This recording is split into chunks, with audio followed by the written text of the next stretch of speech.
Shalom, salam sehat dan sejahtera selalu untuk kita semua.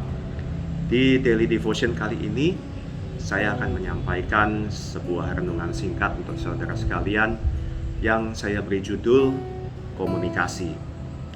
Akhir-akhir ini, saya sedang suka membuat alat-alat di kamar saya menjadi lebih pintar, atau istilah kerennya menjadi smart home. Jadi dari lampu kamar, AC, televisi, dan beberapa alat lain yang dulunya mungkin disebut alat-alat bodoh berubah menjadi alat-alat yang pintar.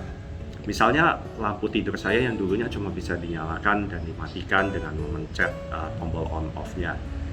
Sekarang dengan perintah suara itu bisa dinyalakan dan dimatikan tanpa harus memencet tombol apapun. Juga bisa disetel otomatis akan menyala dan mati sendiri pada jam-jam tertentu. Jadi sebuah lampu yang dulunya bodoh cuma bisa nyala dan mati, sekarang menjadi pintar. Dalam proses perubahan ini, saya menyadari sesuatu. Di balik proses dari alat bodoh menjadi pintar, itu diperlukan jaringan WiFi sebagai sarana komunikasi alat yang bodoh ke alat yang lebih pintar, yaitu handphone saya. Sehingga lampu kamar jadi lebih pintar. Tanpa komunikasi dari lampu ke handphone melalui jaringan WiFi, maka tidak bisa terjadi perubahan apapun pada lampu kamar saya.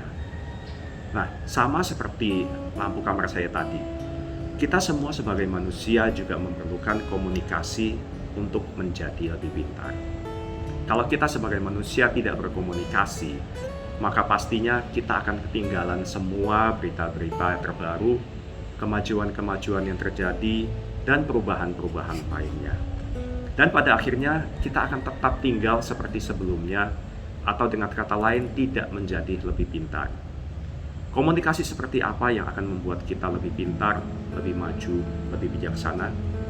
Sama seperti contoh lampu kamar saya tadi, harus berkomunikasi dengan alat yang lebih pintar. Contohnya handphone, supaya lampu biasa bisa menjadi pintar.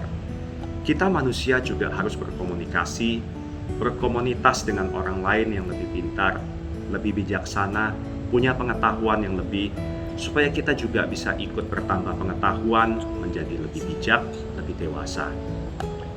Nah, manusia hidup selain berkomunikasi secara horizontal dengan manusia lain, juga berkomunikasi secara vertikal dengan Tuhan Allah sebagai penciptanya.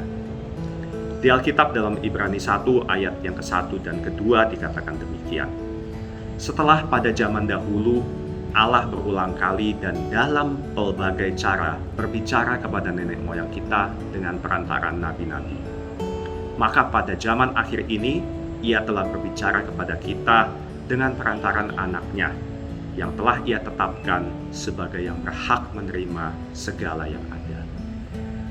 Allah sejak awal penciptaan manusia telah berbicara secara langsung kepada manusia, yaitu Adam dan Hawa, dan kepada keturunan manusia melalui perantaraan nabi-nabinya. Bahkan Allah telah mengutus anaknya sendiri, Yesus Kristus, untuk berbicara kepada kita, menyampaikan kabar baik dari Tuhan sampai saat ini. Tentunya tidak ada yang lebih pintar lagi daripada Allah sendiri sebagai Sang Pencipta langit dan bumi. Tidak ada rahasia di bawah kolong langit yang tidak Allah ketahui. Sehingga kita sebagai manusia, makhluk yang dalam tanda kutip bodoh tapi sering merasa pintar, seharusnya Allah selalu berkomunikasi dengan Allah kalau kita ingin berubah menjadi lebih pintar, lebih dewasa, dan bijaksana. Pertanyaan yang kembali muncul adalah bagaimana berkomunikasi dengan Allah? Tentunya cara yang paling mudah dan bisa dilakukan setiap saat adalah dengan berdoa.